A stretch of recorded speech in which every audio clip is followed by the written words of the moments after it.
Welcome back to the Think Bigger Real Estate Show. I'm your host, Justin Stoddart. Very excited to be with you today to talk all about probate. Many of you have heard me talk about the importance of finding key referral partners who can help you in your business, sending you lots of referrals. Today's guest has really mastered carving down a niche and finding key referral partners that have been very beneficial to his business. I'm excited to introduce him. Before I do that, let me remind you that inside of the Think Bigger Real Estate group on Facebook is where you'll be able to meet Bill and go deeper with him and have kind of ongoing connection with him. He's going to answer some questions about probate and really make it to where this is a very interactive experience for you, having Bill available to help you should you want to really expound upon the opportunity of probate. So with that being said, let me introduce fully today's guest. His name is Bill Gross. He's out of Los Angeles and does a lot of work with probate. Bill, pleasure to have you here. Justin, thanks so much. It's great to be here and great to talk to everybody. Yeah, likewise. So Bill, tell me your background really quickly. Obviously, you found this niche of working with probate. In fact, yeah, go ahead and do that. And then I want to get into kind of just defining for those that might be listening, kind of just to define exactly what probate is. Most should know, but it'd be a great refresher for some. So a couple questions for you there. So one of the challenges of being old is I have long stories, so I'll try to keep it short, which is about 3 years ago, I found myself needing to really reboot my business. I was coming out of coaching and management and had to go back into production to make money. And I thought, well, what am I going to do? I knew real estate real well, but I didn't have database. I didn't have clients. I didn't have leads. I didn't have listings. I met with a coach and talked about the importance of branding and having a specialized niche. And after some research, probate really fit me. And I think this is one thing I tell everybody. Probate's a huge business. You have to find the angle that fits for you. My father was an attorney. I used to intern for attorneys. A lot of my clients were attorneys. So I liked the legal process, the research, the paperwork, the knowing the laws. So I started and I took a great class and training from alltheleads.com. And I'm not an affiliate. I don't get paid by them, but it's great training. And they also have for free video and online website stuff. But I took the training class and the coach challenged me to go to court and learn in person what happens there. And so I did that one day, found it fascinating, went there the rest of the week, found it fascinating, stayed there for a month. And just, I wanted everybody to take notes and to kind of write out a business plan. And at the end of that month, I had a detailed plan and I spent the next 3 years executing it. And I literally went from 0 transactions to over 30 each of the last 2 years. And I'm closing in on like 34, 35 for this year.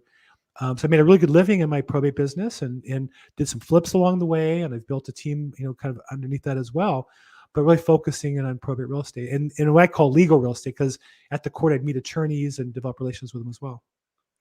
Love it. Love it. How you found a niche by investigating it, right? I think sometimes people dabble in a bunch of different ideas instead of saying, you know what, I'm interested in this. Let me go learn what there is to know about it and see if it's the right fit. And then if it is, I'm going to commit myself to it. I think there's a lot of wisdom in that, Bill, where a lot of people kind of spend about 5 minutes on every idea and move on to the next one, where you never really see, number one, if you like it, or number two, if it could really work for you. And I would say most things will work if you really commit yourself to it, right? Yes, 100%. They'll work if you work. That's kind of how it is. Yeah. So talk to us just for those that maybe need a refresher on what is probate, why does it exist, kind of what is that opportunity that's there then for real estate agents? So I'm going to quote one of my really good friends, Tanya English, who taught me that probate is when you basically you sue your own estate and the leftover money goes to your heirs. And really think about it as the government's way of transferring assets that you haven't made proper arrangements before you pass. Now I'm in California, which is a very litigious state, very government intrusive state. And so we're probably the worst at this. There's other states that are also difficult: New York, Florida, Illinois, Michigan, and others are less so. But in all states, there's a process by which when you pass, if you haven't designated properly those assets, the court will say, well, we'll figure it out for you. No problem. Bring in the will. The biggest misconception people think is, well, if I have a will, I avoid probate. And the truth is wills are probated in probate court, where the court will say, okay, well, we'll look at your will and we'll decide how to effectuate that, how to administer that. So that you can avoid probate if you have a living trust, but probate is really the way that if you haven't arranged ahead of time, how your assets are divided by the county that you're in, or the state that you're in. Interesting. So how does that then open up an opportunity for you, Bill? I mean, you're seeing Sure. people whose assets are not inside of a living trust. You're a real estate agent and you're getting referrals from the attorneys saying, okay, this person, I'll let you expound, but I'm kind of, my mind's running a little bit with kind of the opportunities that are going to present themselves here. Well, I mean, you wrote the book, The Upstream Model. You literally wrote the book. And so the idea is that those of us who are looking for, well, let me back up another step and say, in real estate, as a broker, and I'm primarily a broker, I do some investments, I do some flips, but every day I go to work, I'm looking for people who want to sell their house. And if you want to stay in the business, you really have to focus on listings. So the challenge is always finding people who are motivated, because people will say, I'll sell my $20 bill for $25, but you can't list that and sell that and get paid. You're looking for somebody who wants to list a $20 bill for $20 and understands there's fees involved to transacting that. And so the nice thing about probate many times is somebody's motivated to do something because the person who was living there passed, or the person who did own the property passed. And a high percentage of the time, they don't have any use for it for whatever reasons. It was a rental, or it was vacant, or they were living there and it's dilapidated. So, it's just a source of property going upstream of people who need to sell a home or are motivated to sell a home. And I find oftentimes that I might talk to them 2 years ago, they're not interested in selling, but 2 years later they are. They thought they'd fix it up and rent it. It was more work than they imagined, or the first tenant, was a problem, and now they're ready to sell the property. So it's just really finding motivated sellers, and interacting with them. Number one. Number two is, I believe that, and you said it, there's a difference between being interested in a topic and being an expert. And so when I approach people as an expert, it creates a different impression on them that makes it easier for me to stay in contact with them and them to come back to me when they're ready to do something. So probate offers an opportunity because it's very complicated, a lot of details. And it's not just taking one class. I've taken 5 certifications. I read books all the time, watch YouTube all the time, constantly want to be an expert in that field, multiple states, multiple attorney fields. So to answer your question, I just found it as an area that was upstream and there was business there, and it's been very good for me. I love it. Bill, for those that are unfamiliar with kind of the concept of my book, I think Bill did a fantastic job there of really kind of highlighting what it is. I'm gonna share an image here. I probably should have shared this on my screen a little bit differently. But for those that aren't familiar with the model, you can see kind of down here at the bottom, you see everybody kind of fishing in the same hole, right? Everyone's competing for the same clients. Yep. And then in this example, you've got Bill up top, right, who's gone and found an upstream partner, right? And that upstream partner has the ability to give Bill access to those clients before those clients ever get down into the competitive pool where everyone else is hanging out. And that's exactly kind of how you've situated your business, right? Is there are going to be people in this probate situation who are going to need a real estate agent. I'm going to go find them before they find agents through the traditional means of doing so. It's really a great model. And I think that one of the things I came to when I designed it, just to use your format or your metaphor, is that a lot of people will only talk to, say, the attorneys, or will only talk to the petitioners, the families. And I find by talking to both of them, let's say my goal in life is to get just attorney referrals, but by talking to the petitioners upstream, when they get to the attorney, I can say, well, I already talked to your client and blah, blah, blah. That's a different experience than when I'm just, they have to introduce me to the person. I already have their name, their email. They didn't choose to list with me yet, but I've already talked to them. And so again, it's about, I use a different metaphor, similar, which is kind of chopping the tree from multiple angles, right? I chop it from the family angle, from the attorney angle, from the property angle with investors to get to the tree as well. But I like your upstream model. There's a lot about that, getting there before the people do. How are you finding the petitioners? Like, how are you finding these clients that are going to need an attorney? So in most counties in America, the data is available via vendors. You pay for it and you get a database. But like all databases, most numbers aren't good. A lot of them aren't good. People don't answer the phone. You can skip trace. Or you can append to get email addresses. A lot of them aren't good. A lot of them go to spam. So I think the answer to that is just, I have a wide net of cast. I work at it regularly and try to, contact as many people as I can. And then my goal is really to get people who want to talk to me and want to work with me. So I go on, podcasts like yours, and I have my own Probate weekly show every week. I also have another one on real estate investing that people come on, and I get people on that regularly that see me as an expert in that field and have a question and reach out to me. And I have attorneys that it's really interesting that I interview attorneys on my show. So one nice way to get business from them is to help promote their business. Again, getting upstream from them in a sense. And so helping them market their business, helping them develop living trust seminars and such. So those are things I do using social media to kind of leverage my time. And then I'm looking for people who want to talk to me. I'm not on the phone 3 hours a day chasing people. I'm trying to get people who want to talk to me. And I'm busy all day long talking to people who want to talk to me. I think what you've just shared, it's almost as if you've read the book. I'm going to send you one, by the way, as soon as we're done here. I already bought it. You mentioned it. I got the concept right away. And this guy knows what he's talking about. I went to Amazon while we were waiting to launch the show, and I bought a copy. I love it. Send me a signed copy, though. I'd love one. There we go. Done. So what Bill's doing here for kind of you that are listening, Bill isn't just showing up at the attorney's office with his hand out, right? Although he's got, like, most people get the concept of like, oh, this is brilliant. I'll go find people who can send me not just one referral a year, but one referral a week, right? Like, you kind of get this concept of like, boy, I can really cover a lot of ground quickly. But most people mess it up at that point as they go up and they show up as a solicitor with their hand out to that upstream partner wanting to get something from them. And Bill, what I've heard you say is really taking the more wise approach, the prudent approach, the approach that actually works, which is show up at that upstream person, like into that person's life, out of contribution. How can I help? I want to highlight you on my podcast. I want to, like, you're giving, right? You're showing up in a spirit of giving without any obligation for them to give in return. And you and I both know, right? I know you were coached by Zig Ziglar, kind of the great, the great Zig Ziglar, who kind of taught that principle, right? Of you can have everything you want in your life if you help enough other people get what they want. And I think sometimes people shortchange that because they go into giving with the intent that, oh, I'm going to get on the other end of this, therefore I'm going to keep giving. And I don't think it works as well.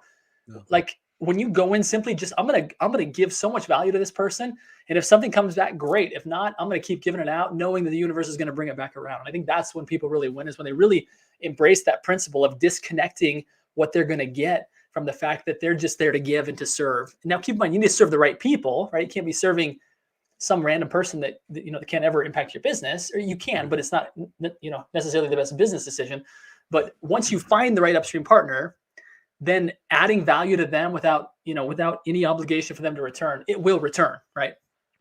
I think I would say it a little differently. I mean, I don't disagree with anything you said, but I think for me, my focus has been focus on where I have the most to contribute. And if I can contribute 10 times more in that avenue, it all kind of works itself out. I get asked all the time, well, why do I do my show? And the truth is, I don't even know why I do it, but I do know that I do it. I do know I'm making a lot of money and more than I've ever made in sales. And I'm building a business and I enjoy what I'm doing. I enjoy meeting people the way that I am. They seem to enjoy it. So it's working out and I focus on that.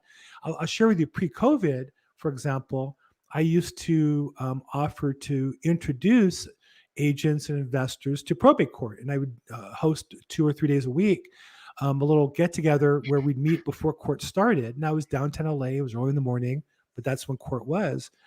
And I regularly had attorneys say, what are you doing with all those people? Every day I see with 2, 3, 4, 5 people that seem like they're your students. I said, yeah, I'm training them on how to do business here. And so I enjoy it. But obviously, as an attorney, they're like, oh my gosh, you're teaching other people how to do this. You're obviously the guy. Like, I don't have to sell myself anymore. It's obvious I know what I'm doing. I'm teaching other people. I do think, though, that along with it, though, in his contributions, you have to be good at something. You have to develop the skill, too. So it's not enough just to give people business, but you also have to make sure you're of value. So when you get business, you do it properly and then know what you don't do and have other people do that. Yeah. But there's another principle embedded in there that you and I see very eye to eye on, which is this concept of, as I mentioned, not showing up as a solicitor, but really showing up as a peer, as a mentor and leader. And I think anytime, whether it be with upstream partners or just clients in general, when you can show up as an expert and not just faking it, right? Not just changing your social media of headlines to look like you're an expert, but actually spend the time doing the work, being willing to share and teach and contribute, in as big of an impact way as you possibly can. Yep. I agree. That's where you really start to differentiate. So well said. Yeah, well said. Is there anything else that you would share with agents that are listening to this saying, boy, I love this concept of probate. I love this concept of of really kind of working in that space, in this niche. What else would you have to share with us that maybe that we haven't covered yet today? I think that when I listen to other companies market probate, now I don't sell anything other than I'm a real estate broker. I don't sell coaching. I don't sell a book. Maybe I should, but I don't do anything else but that. But I do. I'm a student, and I look at everybody else's product offerings. I've taken most everybody's training, and I find too often they make it sound, well, here's an easy niche to get into. It's easy. Everybody's dead. They're all just glad to sell the house. They're thrilled when you call them on the phone, and they'll list the house with you, and you can get it cheap and flip it. And what I want to say is that the hard work is the easier way. That at the end of the day, if you do the work you're supposed to do on a daily basis, and you're a value to the people, the money we get paid is a reflection of the value we create for other people. So if you focus on that over time, you'll make more money than you ever need to make. But you have to actually do the work. And I don't think probate is easy. It's funny because attorneys and I or other agents, I will laugh at how crazy difficult some of these files are. It's just stupid how much work some of the stuff is. But if you enjoy it, it's not work. It just becomes, I'd rather work on a listing than watch a football game. And I've watched a lot of football games in my life. I'm not against football, but I really enjoy what we do. I enjoy coaching a seller and how to talk to the problem tenant to get them out. And so I think that I would just say, if you approach this as the work you do ends up creating value for your customer, you get paid in the long run. Focus on looking at how to create the value and don't avoid the work, embrace it. Embrace the suck is something they say in other fields. But if you just embrace that and do what you're supposed to do, in the long run, you'll make more money than you ever imagined. Yeah, that's great points. Great points. What's the best way if somebody's listening to this, Bill, if they're like, well, I'd really like to continue to learn from this guy, Yeah. What would be the best place for them to kind of connect with you or follow you? What does that look like? Sure. So I do a weekly probate focus call, 4 p.m. Thursdays, Pacific time, 7 p.m. Eastern time, probateweekly.com. If you go to probateweekly.com. And then the most active channel I'm on is YouTube. So if you just YouTube Bill Gross EXP, that's my YouTube channel. I do videos on probate as well as the real estate market at large, and I focus on investors. A lot of probate, you end up working with a lot of investors. That's part of my specialty. Love it. I'm putting this here in the comments for anybody that's watching this live. You'll be able to get those links, those reminders of what Bill shared with us today. And Bill, it's been such a pleasure. I'd like to end with this signature question, which is this: you are a big thinker, right? You think broadly, big in big ways, not just in adding value to yourself and your family, but to a lot of other people. What does Bill continue to do to continue to be a big thinker, to continue to expand your personal and professional possibilities? That's a great question. I think that I've made certain business disciplines my hobbies. So I would say that I constantly am trying to learn how to be better at what I do, and I enjoy that. So like you, I stream live, and I want to learn how to do that better. How to use technology in my business. I work at that better. So I would just say I'm a constant student. I'm on YouTube all the time, looking at various, tools and systems and procedures, and people are better than me to learn how to do my job better. Love it. Interesting. I love that. I actually haven't heard that. I've asked that question to over almost 300 people now. I've never heard it put that way, right? Like making hobbies out of the things that you want to be good at professionally. And I think you described it very well, that football is great and exciting, but you'd actually prefer to do the work that you do. It's just, that's a whole nother level of expertise. When you can start to do that, it really does set you apart as an expert. For those that are interested in connecting with Bill, again, probateweekly.com, great place to go learn. If you like what you heard kind of about the Upstream model, I'm putting in here a link. I don't normally do this, but I'm going to do it here on this one just because it ties in so well with what Bill's talking about. And it's the link also for those that are listening after the fact.